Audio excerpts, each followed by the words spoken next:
आज हम करेंगे इंग्लिश ग्रामर का रिवीजन और वो भी फटाफट फ्रॉम क्लास 1 to 5। ठीक है, 1 to 5 के जो स्टूडेंट्स हैं उनके लिए फटाफट हम लोग ग्रामर का रिवीजन करेंगे।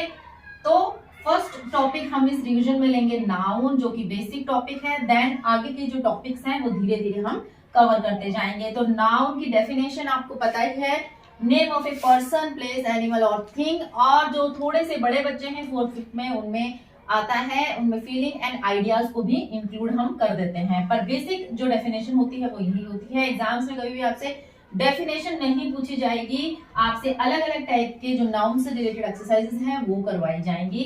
तो नाउन हमने सीख लिया, इसके बहुत सारे आपको टाइप्स दिए जाएंगे। जैसे कि पहला हो गया प्रॉपर नाउन, जो किसी के लिए स्पेसिफाइड होता है। जैसे फॉर एग्जाम्पल आमिर हो गया किसी का नाम, या फिर ताजमहल हो गया।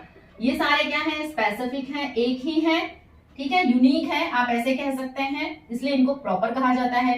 कॉमन कौन से होते हैं, कॉमन हो गए आपके गर्ल, बॉय, ठीक है, और टेबल, चेयर, जितनी भी चीजें होती हैं उनको हम कॉमन कहते हैं। Next we have countable nouns. Countable क्या होते हैं, जिनको हम काउंट कर सकते हैं, जिन चीजों को हम इजिली काउंट कर सकते हैं। इसको कैसे याद कर सकते हैं आप, अगर कि आपकी एक्सरसाइजेस आती हैं कि कौन से काउंटेबल हैं, कौन से अनकाउंटेबल हैं। एक बेसिक जो मंत्र है वो आपको याद रखना है, जिन भी चीजों के, जिन भी नाउन्स के प्लूरल बन जाते हैं, ठीक है, जिन भी नाउन के प्लूरल बन जाते हैं वो सारे हमारे काउंटेबल होते हैं और बाकी के अनकाउंटेबल होते हैं। अनकाउंटेबल होते हैं, इनको आपको ध्यान रखना है। जैसे अनकाउंटेबल क्या होते हैं, राइस हो जाता है हमारा, फ्लोर हो जाता है, ठीक है, FLOUR, फ्लोर जो आटा होता है वो होगा, शुगर होगा, वाटर होगा, ठीक है, और इसके बाद आपकी मनी जो है वो भी अनकाउंटेबल है,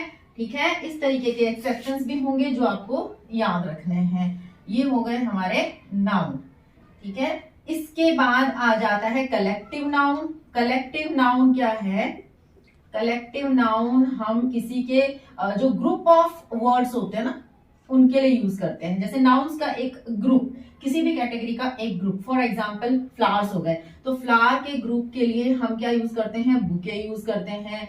इंसानों के लिए, पीपल के लिए हम क्राउड यूज करते हैं। तो ये सारे क्या है, हमारे कलेक्टिव नाउन्स होते हैं। ये बुक में बहुत सारे दिए होंगे, जितने भी आपके सिलेबस में दिए हैं वो आपको याद करने हैं। Now move to the second topic, we have pronoun. Pronoun क्या होते हैं, ऐसे वर्ड्स जो कि हम नाउन की जगह यूज करते हैं। जैसे आप बहुत सारे सेंटेंसेस या पैराग्राफ्स देखते हैं जिनमें कि पहले इंसान का नाम होता है, for example Ram is a good boy, और फिर फुल स्टॉप के बाद होता है ही इज वेरी क्लेवर, ठीक है, इस तरीके से। तो एक ही इंसान है या बहुत सारे लोग हैं, उनको बार बार उनका नाम देने की बजाय हम क्या यूज कर देते हैं, ही, शी, ठीक है, और नॉन लिविंग थिंग्स और एनिमल्स के लिए हम इट यूज कर देते हैं। तो ये होते हैं प्रोनाउन। अब इसमें बहुत सारे होते हैं, जैसे मैंने कहा ही, शी, इट, ठीक है, ये हो गए हमारे सिंगुलर। दे, वी, अस, ये सारे ये हो गए हमारे प्लूरल। अब इसमें भी बहुत सारे प्रोनाउंस के अलग अलग टाइप्स होते हैं। सेंटेंस पे डिपेंड करता है कि कौन सा आपको प्रोनाउन यूज करना है। प्रोनाउन के हिंदी का वीडियो भी चैनल पे है, वो आप देख सकते हैं, जिसमें मैंने डिटेल में समझाया है। यहाँ हम सिर्फ रिविजन कर रहे हैं। तो ये सारे वर्ड्स आते हैं हमारे प्रोनाउन में, ठीक है, और ये प्लूरल्स के लिए यूज होते हैं, ये सारे हमारे सिंगुलर्स के लिए यूज होते हैं। मेल के लिए ही यूज होता है, फीमेल के लिए शी यूज होता है, और बहुत सारे लोगों के लिए दे यूज होता है। और उन बहुत सारे लोगों के साथ या एक इंसान के साथ अगर आप हैं, फॉर एग्जाम्पल मैं हूं और मेरा फ्रेंड है, तो हम वी बना लेते हैं। जब आप भी किसी और दूसरे के साथ होते हो तो वो वी बन जाता है, ठीक है। और दो के अलावा भी अगर ज्यादा लोग भी होते हैं तो वो भी वी बन जाता है। और वी हैव एडजेक्टिव्स। एडजेक्टिव्स क्या होते हैं, एडजेक्टिव्स वो वर्ड्स होते हैं एक सेंटेंस के जो कि हमें नाउन या फिर प्रोनाउन के बारे में बहुत ज्यादा बताते हैं, मतलब कुछ और एक्स्ट्रा इंफॉर्मेशन देते हैं। For example he is a kind person, ठीक है, वो कैसा इंसान है, काइंड है, दयालु है। तो ये हो गया हमारा एडजेक्टिव। ऐसे ही आप देखते हो he is very happy today, तो इसमें हैप्पी हो गया, सैड हो गया, ठीक है, ग्रेडी हो गया, ग्रेडी मतलब लालची, ये सारे वर्ड्स क्या होते हैं, इस टाइप के जो वर्ड्स होते हैं ना, ये सारे हमारे एडजेक्टिव्स में आते हैं।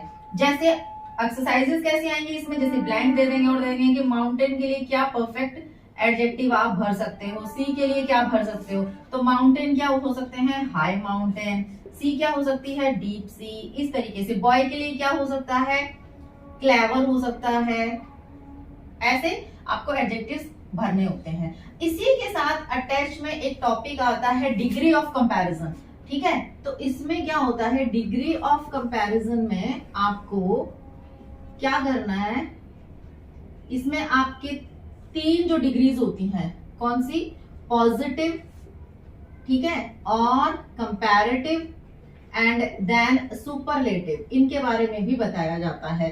इसमें क्या होता है, जैसे कोई इंसान की आप सीधी उसी की प्रॉपर्टी आप बता रहे हो, ठीक है, तो वो होता है positive. For example, Rahul is a good boy, ये हो गया एक सेंटेंस। अगर आपने राहुल और सोहन 2 लोगों को कंपेयर कर दिया तो आप इसको लिखोगे Rahul is better than Sohan. तो इसको याद करने का सिंपल वे होता है कि सेंटेंस में आपको देन अगर दिख रहा है तो वो कंपैरेटिव डिग्री का सेंटेंस है, और आपको अगर चेंज करने के लिए कहा जाएगा कि इसको फिल करो या इस सेंटेंस को चेंज करो, तो आपको उसमें देन यूज करना है, ठीक है। ये 2 लोगों के बीच में कंपैरिजन होता है, इसमें कोई कंपैरिजन नहीं होता है, सिंपली किसी के बारे में बताया गया है। यहाँ 2 लोगों के बारे में कंपैरिजन है, यहाँ 2 से ज्यादा हो सकता है, 3 हो सकता है 4 हो सकता है 20 हो, या पूरी एक क्लास हो या ग्रुप हो, तो वो होती है सुपरलेटिव डिग्री। इसमें क्या होता है, द आता है पहले तो, ठीक है, जैसे आपने जो भी डिग्री यूज की है, जैसे सुपरलेटिव डिग्री के पहले सबसे पहले का जो वर्ड होता है वो द होता है, और जैसे Rahul is the best in his class, Rahul is the best in his group, तो इसको याद कैसे रखेंगे, इसके पहले क्या आ जाएगा, सुपरलेटिव जो डिग्रीज होती हैं उनके पहले हमेशा द आता है। बस ये बेसिक कॉन्सेप्ट है जो आपको याद रखने हैं एडजेक्टिव में। Next, now fourth we have articles. Articles भी बहुत इंपॉर्टेंट होते हैं, ठीक है, और आर्टिकल्स हमारे बेसिकली 3 होते हैं, ए, एन और द, ये 3 आर्टिकल्स होते हैं। ए और एन के लिए तो बच्चे कंफ्यूज नहीं होते हैं, द में हो सकता है कि आप थोड़े से कंफ्यूज हो सकते हो, ठीक है। तो ए कहाँ आएगा, जितने भी हमारे कॉन्सोनेंट साउंड के वर्ड्स होंगे उनके पहले। कॉन्सोनेंट साउंड कहा है मैंने, कॉन्सोनेंट नहीं कहा है। फॉर एग्जाम्पल, जैसे यूनिवर्सिटी, अब ये क्या है, कॉमन एरर हम कर देते हैं कि यूनिवर्सिटी है, यू से शुरू होता है, हम सीधा एन भरते हैं, नहीं, अ यूनिवर्सिटी होता है, बिकॉज द साउंड इज य, और य क्या है, हमारा एक कॉन्सोनेंट है। सिमिलरली यूनिफॉर्म, ठीक है, यूनिफॉर्म में भी हमारा अ यूनिफॉर्म ही आता है। ऐसे ही कुछ एग्जाम्पल्स हमारे एन के लिए भी होते हैं जो कि हमें लगते हैं कि वो क्या है, यहाँ पे अ आएगा। फॉर एग्जाम्पल, ऑनेस्ट, अब स्पेलिंग तो एच से शुरू हो रही है, ठीक है, बट प्रोनाउंसिएशन क्या होता है, ऑनेस्ट, ठीक है। तो ये जो ऑनेस्ट है, इसमें हम क्या करते हैं, एन यूज करते हैं इंस्टेड ऑफ ए। तो ये कुछ बेसिक्स हैं, एक्सेप्शंस है, इनको याद कर लीजिए। बाकी तो जो हम शुरू से कर रहे हैं, फर्स्ट क्लास से एलकेजी यूकेजी से, वही है, कोई डिफरेंस नहीं है कि साउंड आपको पकड़ना है वर्ड का, उसके पहले आर्टिकल फिल करना है। द की बात आ गई, द क्या होता है, ये डेफिनेट आर्टिकल है। डेफिनेट किस लिए कहा गया है, क्योंकि ये स्पेसिफाई करता है किसी भी चीज को, किसी भी इंसान को, जब हम सेंटेंस फ्रेम करते हैं। फॉर एग्जाम्पल, अब हम एक सेंटेंस लेते हैं, the boy who is running on the road. तो हमने इस सेंटेंस में किसके बारे में बात की है, ठीक है, a boy running is running on the road. ये 2 टाइप के सेंटेंस हैं। एक लड़का जो रोड पे दौड़ रहा है, इसका हिंदी में हो गया ऐसे, एक लड़का जो रोड पे दौड़ रहा है।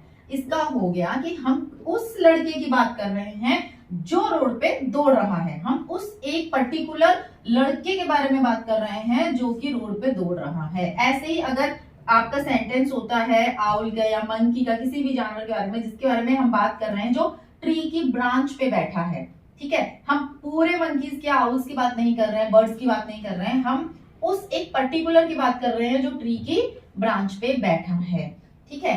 ऐसे ही हम आइडेंटिफाई कर सकते हैं the girl who is wearing pink frock, the girl who is wearing pink frock. तो ये हो गया अपने आप में स्पेसिफिक। इसके बाद कुछ एडिशनल रूल्स भी हैं, बट अभी बेसिक जो रिवीजन है उसमें आपको इतना ही करना है। Now we have genders. Gender में क्या है, जेंडर हमारे अगेन फेमिनाइन जेंडर है, ठीक है, मस्कुलाइन जेंडर है।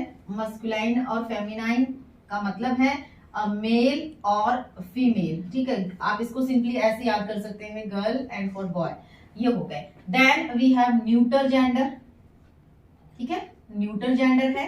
And we have common gender, ठीक है, ये होते हैं।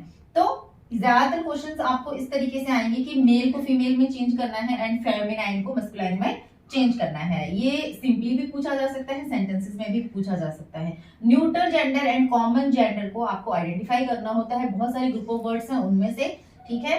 या फिर सिंपली ऐसे पूछ लिया जाएगा कि 2 न्यूटर जेंडर लिखिए और 2 कॉमन जेंडर आपको यहाँ पे लिखने होते हैं। अब ये होते क्या, अब न्यूटर जेंडर जो होगा उसमें कौन कौन आता है, जैसे मैंने कहा यहाँ गर्ल्स लिख सकते हैं, यहाँ बॉय। न्यूटर जेंडर में आते हैं नॉन लिविंग थिंग, ठीक है, जो कि ना तो मेल है और ना ही फीमेल है। जितने भी नॉन लिविंग थिंग्स हैं वो आते हैं हमारे न्यूटर जेंडर में। उसके बाद कॉमन जेंडर में कौन से आते हैं, कॉमन जेंडर में मैन, मस्कुलाइन एंड फेमिनाइन, दोनों ही को आप इंक्लूड कर सकते हैं। फॉर एग्जाम्पल हम इसका एग्जाम्पल देखते हैं, टीचर, तो हमें नहीं पता है कि वो मेल है कि फीमेल है। डॉक्टर, हमें नहीं पता है कि वो मेल है कि फीमेल है। तो ये जेंडर्स कौन से होते हैं, कॉमन हो गए। यहाँ हम लिखते हैं टेबल, ठीक है, चेयर, जिनमें की बिल्कुल भी जान नहीं होती है, नॉन लिविंग थिंग्स होते हैं, तो वो होते हैं हमारे न्यूटर जेंडर। ये आपको याद करना है। तो ये कुछ टॉपिक्स हैं जो हमने इस वीडियो में कवर किए हैं, बाकी के हम इसके पार्ट 2 में कवर करने वाले हैं। ओके, तो मिलती हूँ आपसे नेक्स्ट वीडियो में। Thank you so much for watching.